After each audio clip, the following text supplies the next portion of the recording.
نحمده ونصلي على رسوله الكريم أما بعد فأعوذ بالله من الشيطان الرجيم بسم الله الرحمن الرحيم ومن يعش عن ذكر الرحمن نقيض له شيطانا فهو له قرين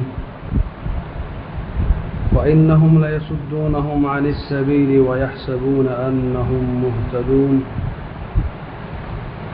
حتى إذا جاءنا قال يا ليت بيني وبينك بعد المشرقين فبئس القرين صدق الله مولانا العظيم. درود شریف پڑھیں. اللهم صل على محمد كما صليت على إبراهيم وعلى آل إبراهيم إنك حميد مجيد. اللهم بارك على محمد وعلى آل محمد كما باركت على إبراهيم وعلى آل إبراهيم إنك حميد مجيد. اللہ تعالیٰ جل جلالہ ارشاد فرماتے ہیں وَمَن يَعْشُ عَن ذِكْرِ الرَّحْمَنِ، اور جو اللہ کی یاد سے غافل ہوتا ہے. وَمَن يَعْشُ عَن ذِكْرِ الرَّحْمَنِ، اور جو اللہ کی یاد سے غافل ہوتا ہے. نُقَيِّضْ لَهُ شَيْطَانًا، تو ہم اس پر ایک شیطان متعین کرتے ہیں. فَهُوَ لَهُ قَرِينٌ، پھر وہ اس کا ساتھی رہتا ہے.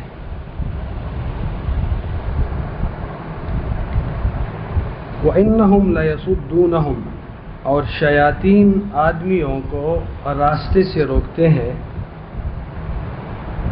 وَيَحْسَبُونَ أَنَّهُمْ مُهْتَدُونَ، اور وہ سمجھتے ہیں کہ ہم راہ راست پر ہیں.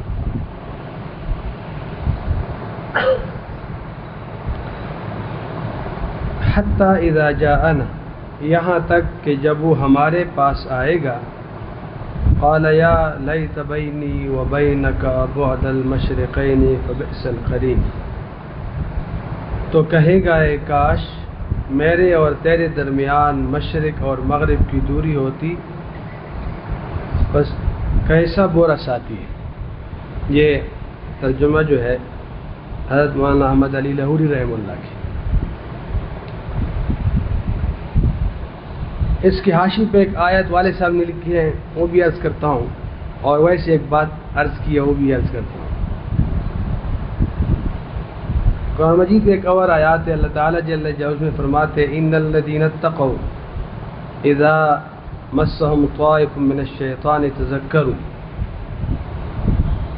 تو بے شک جو پرہیزگار لوگ ہیں جب شیطان کی ایک جماعت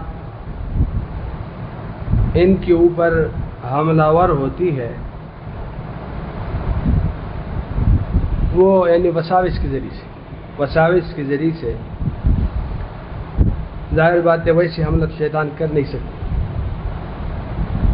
تو وہ اللہ رب العزت کو یاد کرتے ہیں. تو والد صاحب نے اس میں بریکٹ بند کے پھر لکھا ہے کہ اور اللہ تعالیٰ انہیں شیطان کے حملوں سے بچا لیتا ہے. بس یہاں تک کیا ہے. یہ جو پہلی آیت ہے وَمَن يَعْشُ عَن ذِكْرِ الرَّحْمَنِ، اس پر والد صاحب نے اپنے اس قرآن مجید میں ایک حاشیہ مختصر سے ایک وہ لکھا ہے، تو وہ میں عرض کرتا ہوں. کہتے ہیں کہ اللہ تعالیٰ کا ذکر نور ہے. اللہ تعالیٰ کا ذکر نور ہے، روشنی ہے. اس روشنی کے بغیر آدمی سمجھتا ہے کہ وہ ہدایت پر ہے، یعنی اس روشنی کے بغیر آدمی سمجھتا ہے کہ وہ ہدایت پر ہے، لیکن وہ حقیقت میں اندھیروں میں بھٹکتا رہتا ہے.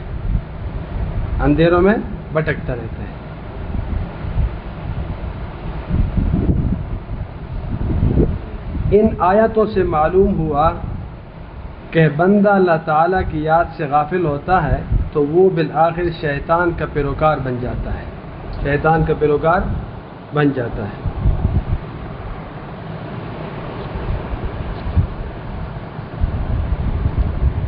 اللہ تعالیٰ جل جلالہ کی یاد ہے یہ جس دل میں ہوتا ہے تو وہ دل آباد رہتا ہے.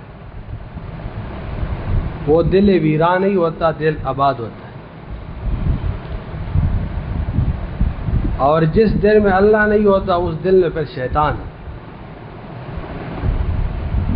شیطان کے لیے پھر وہ ٹھکانہ ہوتا ہے، شیطان کا وہ گھر ہوتا ہے. اللہ تعالیٰ جل جلالہ کی یاد اور کثرت ذکر. قرآن مجید میں جو اللہ تعالیٰ جل جلالہ نے ہمیں حکم دیا ہے ذکر سے متعلق تو وہ کثرت ذکر ہے.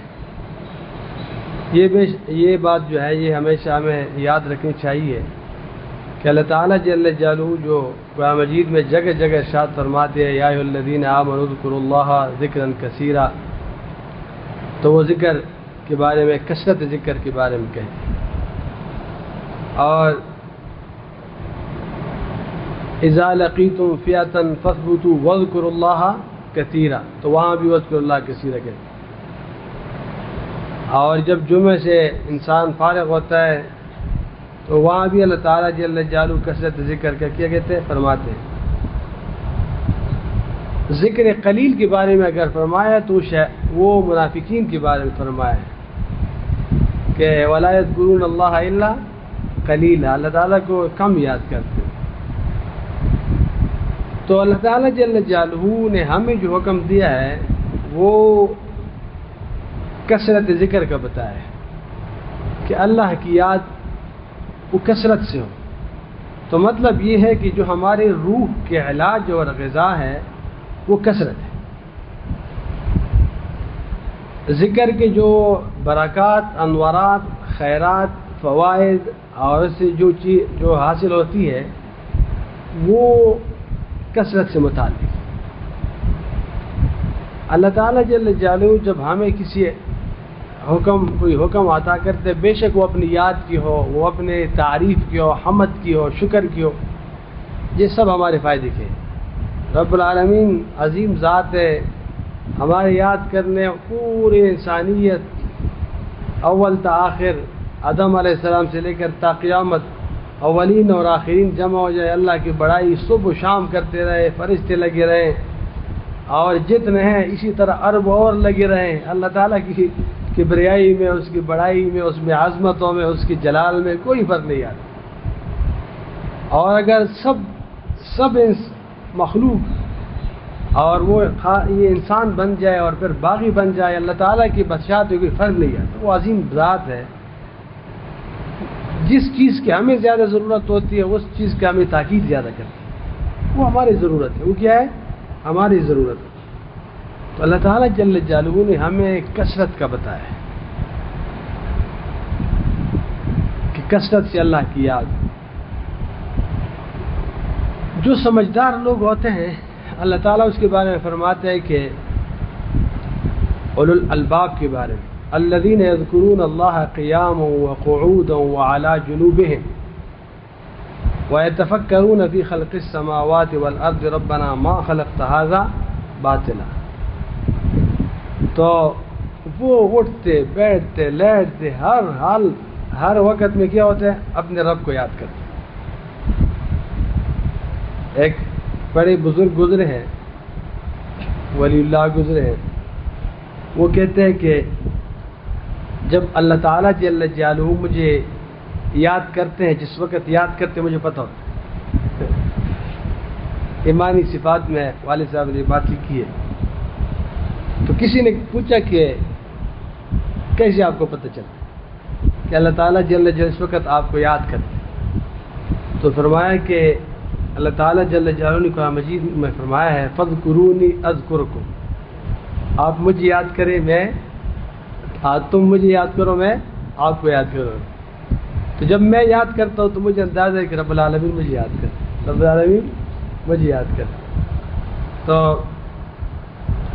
اللہ تعالیٰ جل جلالہ کی جو یاد ہے ہم تو یاد کرتے ہیں، ہم تو فقراء ہے، عاجز ہے. یا ایھا الناس انتم الفقراء الی اللہ، ہم سب فقراء ہیں، ضعفاء ہیں. انسان کے پاس کیا ہوتا ہے؟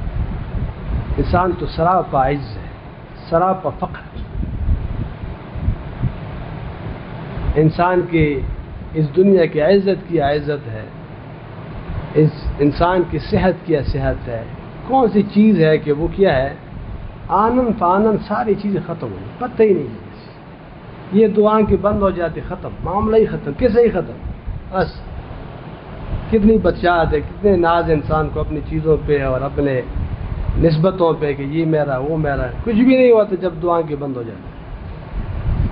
انسان کی عزت کی ہوتی، چھوٹی چھوٹی چیزوں سے اس کی عزت خراب ہوتی، وہ پوری عمارت کی ہوتی ہے ایک ریت کے اس پہ اس قائم رہتی ہے، اللہ نے حفاظت رکھا ہوتا ہے، ستار ذات ستاری فرماتے ہیں، ایک لمحے کے لیے رب العالمین کی حفاظت کی چادر اٹھ جاتے پر انسان پھر کیا ہوتی ہے شرمندگی ہوتی ہے، انسان کی ہے، اس کی عزت کیا ہے، اس کی چیز کیا ہے۔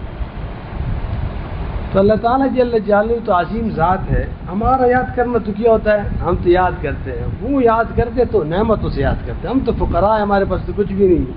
اللہ تعالیٰ تو بادشاہ ہے، اس کے پاس خزانے ہیں، وہ دینے سے خوش ہوتے ہیں، دینے کے بہانے ڈھونڈتے ہیں۔ وَإِن مِّن شَيْءٍ إِلَّا عِندَنَا خَزَائِنُهُ وَمَا نُنَزِّلُهُ إِلَّا بِقَدَرٍ مَّعْلُومٍ۔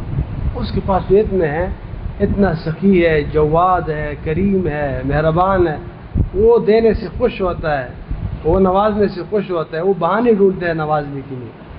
تو ظاہر بات ہے جب اس طرح ہوتا ہے، آپ نے دیکھا ہوگا جو سخی آدمی ہوتا ہے اللہ تعالیٰ نے دیے بھی بہت ہوتا ہے، اور اس کے وہ ہر وقت دماغ میں سوچتے رہتے ہیں، ڈھونڈتے رہتے ہیں کہ کہاں پہ کیا کروں، یہ خیر پہنچاؤ لوگ۔ تو اس وقت اس کو کوئی موقع نظر آتے تو بہت خوش ہوتا ہے کہ یہ موقع آ گیا، الحمدللہ۔ اللہ تعالیٰ تو 70 ماؤں سے زیادہ مہربان ہے، تو وہ تو نوازنا چاہتے ہیں۔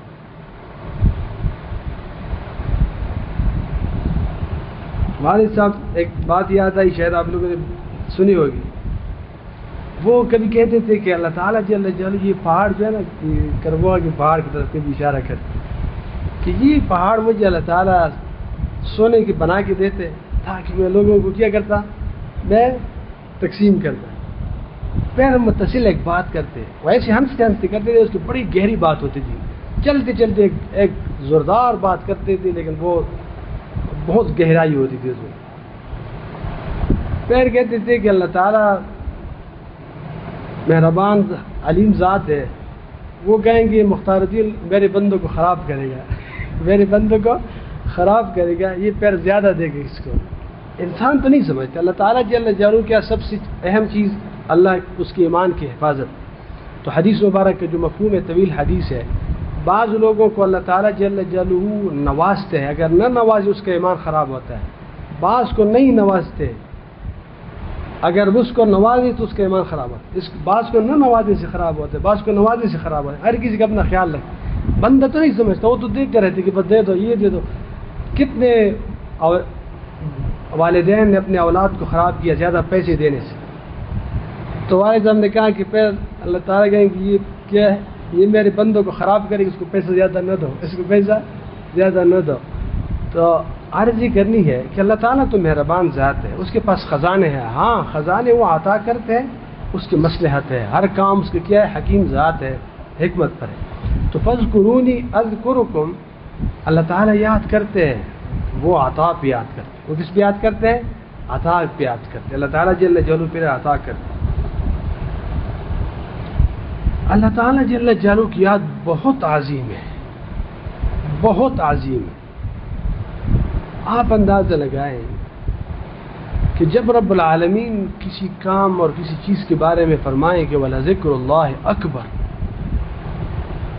اللہ تعالیٰ جل جلالہ کی بڑائی کا کوئی تصور نہیں کر سکتا، اس کے صفات کا، اس کے ذات کا، اللہ تعالیٰ جل جلالہ کی کمالات کا، اس کے انسان سوچ نہیں سکتا،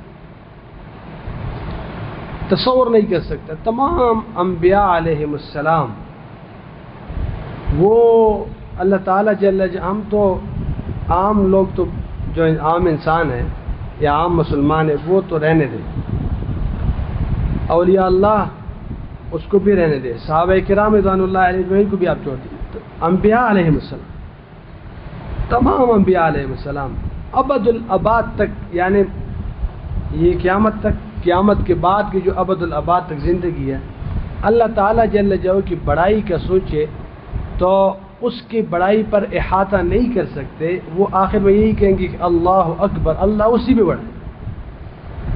اللہ کی بڑائی، کبریائی، عظمت کا کون احاطہ کر سکتا ہے؟ انسان تو وہ نہیں احاطہ کر سکتا. لیکن وہ ذات جب کسی کے بارے میں بتائیں کہ وہ چیز بہت عظیم ہے، وَلَذِكْرُ اللَّهِ اکبر، تو اس کی عظمت کا کون اندازہ کر سکتے ہیں؟ اس کی کتنی عظمت ہوگی اور کتنی اہم ہوگی، اور ہمارے لیے کتنے اہم ہوگی، ہماری روح کے لیے کتنے اہم ہوگی، اور ہمارے دین اور اسلام کی حفاظت کے لیے کتنے اہم ہوگی. تو وہ کون پھر اندازہ کر سکتے؟ تو اللہ تعالیٰ جل جلالہ کی یاد جو ہے وہ بہت عظیم ہے.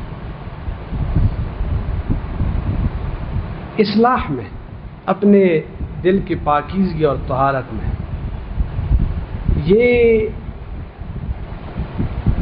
تمام اہل طریق کا اس پر اتفاق ہے. جس کو بھی پڑھے انسان، جتنا بھی اس سے یعنی کوئی شخص اپنا اصلاح کرنا چاہتے، تزکیہ کرنا چاہتے، اس میں رکن عظیم ہے ذکر اللہ کی کثرت. جیسے کہ اور چیزیں بھی ہے، مجاہدہ ہے، صحبت صالح ہے، اور چیزیں اس طرح بہت بڑے بڑے عظیم ارکان ہیں اس کے. تو یہ بھی کیا ہے؟ کثرت ذکر ایک رکن عظیم ہے. جتنے بھی سلاسل طریقے آپ دیکھیں، اس کے نظام ذکر کے طریقے ترتیب مختلف ہوتے ہیں، لیکن کثرت سب کیا کیا ہے؟ وہ کیا ہے؟ کثرت ہوگی. رب العالمین سے تعلق جوڑنے میں، اللہ تعالیٰ کی محبت کے لیے یہ لازمی ہے کثرت ذکر. تمام اولیاء اللہ یہی کہتے ہیں، تمام مشائخ یہی لکھتے ہیں کہ وہ کیا ہے؟ یہ لازمی ہے اس کے.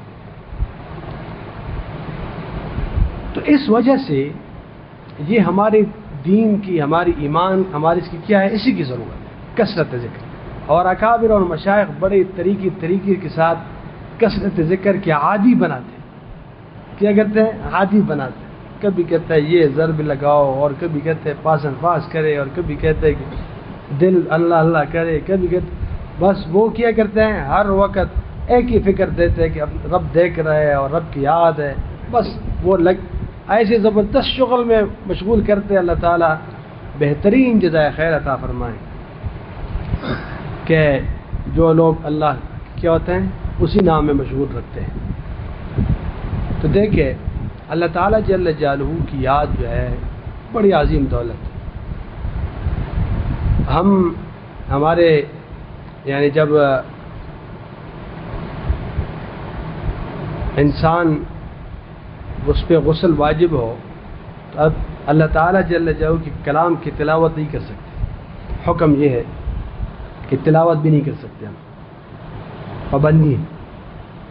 اور اگر وضو نہیں ہے تو لا یمسہ الا المطہرون، پیر تلاوت کیا نہیں کر سکتے، اللہ کے کلام کو ہاتھ بھی نہیں لگا سکتے. اللہ تعالیٰ کا اتنا مبارک اور پاک نام ہے، اگر ہم پہ پابندی لگاتے کہ جو جس دن گناہ کرے میرا نام نہ لے تو پھر کیا کر سکتے ہیں؟ یہ تو اللہ تعالیٰ کی کرم ہے کہ ہمارے طرح ہمیں بھی اجازت دی ہے کہ آپ یہ کریں، میرا نام لے سکتے، میرا نام لے سکتے، اجازت ہے. وضو کی ضرورت نہیں ہے، لیٹنے کی ضرورت نہیں ہے، اس کے لیے کوئی وقت نہیں ہے، اس کے لیے کوئی رات کرتے ہیں، دن کرتے ہیں، اٹھتے بیٹھتے لیٹتے کرتے، ہر بس کوئی ایسی جگہ پہ میرے نام نہ لے جیسے کہ کوئی گند کی جگہ ہو، واش روم وغیرہ ہو، وہاں اللہ کے نام کی عظمت کی بھی حرمتی ہوتی. ایسے انداز سے نہ ہو کہ بٹنگی انداز سے ہو کہ اللہ کے نام کے لوگ مذاق بنائیں کہ یہ کیا ہے. ایسے انداز سے نہ ہو، وقار سے ہو، سنجیدگی سے ہو، تو کہتے ہیں اللہ کے نام. باقی چیزوں عبادات کے لیے شرائط رکھے، طریقے رکھے، اس طریقے سے کرو کیونکہ یہ ہمیں ہر وقت ضرورت ہے. اس کی بالکل مثال ایسی ہے جیسا کہ ہمارے جسم مادی کے لیے اس کے لیے آکسیجن کی ضرورت ہوتی ہے، تو ہر جگہ مہیا ہونا ضروری ہے اس کا. تو ذکر اللہ بھی ایسا ہے کہ جیسے کہ ہمارے روح کے لیے اس کے لیے کیا ہے؟ آکسیجن ہے. ہر جگہ ضرورت ہوتی ہے، تو ہر جگہ ضرورت ہو تو مہیا ہونا ہے. تو اس وجہ سے رب العالمین نے پابندی ہٹائی ہے کہ کوئی اس طرح کی شرائط ہو، اوقات مقررہ ہو، اور خاص طور پہ خاص طریقوں بس اس کو بتائے کرے. ہاں جو مشائخ بتاتے ہیں خاص طریقوں سے وہ علاج ہو. علاج الگ چیز ہے، وہ علاج ہوتا ہے، وہ کبھی کہتے اس طرح کی کرو، یہ کرو، وہ کرو، وہ اپنے کبھی اس کے ساتھ یکسوئی مقصود ہوتی ہے، کبھی اپنے رب سے اس کا بہت دیگر چیزوں کی کیا ہوتے ہیں، لیکن وہ علاج ہوتا ہے، علاج تو علاج ہوتا ہے، علاج الگ چیز ہوتی ہے۔ بہرحال ایک دو نبی کریم صلی اللہ علیہ وسلم کے دو ارشادات بھی سنتے ہیں تاکہ قرآن مجید کی آیات بھی آئیں، یہ بھی آئیں، اور پھر بات ختم کریں۔ دیکھیے حضرت ابو ہریرہ رضی اللہ تعالیٰ عنہ نبی کریم صلی اللہ علیہ وسلم کا ارشاد نقل فرماتے ہیں، قال قال رسول اللہ صلی اللہ علیہ وسلم ان اللہ تعالی یقول انا مع عبدی اذا ذکرنی وتحرکت بی شفتاہ۔ بخاری کی روایت ہے، نبی کریم صلی اللہ علیہ وسلم فرماتے ہیں، اللہ تعالیٰ فرماتے ہیں، حدیث قدسی ہے کہ انا مع عبدی، میں اپنے بندے کے ساتھ ہوتا ہوں، اذا ذکرنی، جب وہ مجھے یاد کرتے، جب مجھے یاد کرتے تو میں پاس ساتھ ہوتا ہوں، ونحن اقرب الیہ من حبل اینما هو معکم اینما کنتم۔ تو اللہ تعالیٰ جل جو ساتھ ہوتے ہیں، وَلَقَدْ خَلَقْنَا الْإِنسَانَ وَنَعْلَمُ مَا تُوَسْوِسُ بِهِ نَفْسُهُ، تو پاس ہوتا ہے، ساتھ ہوتا ہے۔ ہم حجاب، ہم کیا ہوتے ہیں، ہمارے اوپر پردے، ہمارے اوپر کیا ہے، پردے۔ تو اذا ذکرنی وتحرکت بی شفتہ، جب وہ میرے نام پہ ہونٹ ہلاتے ہیں تو میں ساتھ، رطب اللسان ہوتا تو میں ساتھ ہوتا۔ ایک اسی طرح ایک اور بھی حدیث قدسی ہے، اذا ذکرنی فی نفسی ذکرتہ فی نفسی واذا ذکرنی فی ملأ ذکرتہ فی ملأ خیر من، جب مجھے تنہا یاد کرتے تو میں بھی یاد کرتا ہوں، اور جب مجھے کسی مجمع میں یاد کرتے ہیں، جماعت میں یاد کرتے ہیں، میں اسے بہترین فرشتوں کے اس میں یاد کرتا ہوں۔ تو اللہ تعالیٰ جل جلالہ کے ذکر بہت بڑی دولت ہے، بڑی نعمت ہے، ہماری بڑی روحانی اور ضرورت ہے، ہمارے دین کی حفاظت کی ضرورت ہے، ایمان کی حفاظت کے لیے اس کی ضرورت ہے۔ آج کل اس کی ضرورت اور بڑھ گئی، کیونکہ یہ جو موبائل کا فتنہ آ گیا اور یہ جو سوشل میڈیا کا فتنہ آ گیا، تو یہ تو وبا ثابت ہوئی، یہ تو ایسی وبا ثابت ہوئی کہ جیب سے دل میں آتا، سارے گند آ جاتا ہے۔ تو ہر وقت دنیا، ہر وقت مادیت، بس ایک سیلاب ہے۔ تو اس وجہ سے اللہ تعالیٰ جو کی یاد بہت کثرت سے ہونی چاہیے، بہت زیادہ کثرت سے ہونی چاہیے۔ تو اللہ تعالیٰ جل جلالہ ہم سب کو کثرت سے اپنی یاد کی توفیق عطا فرمائے۔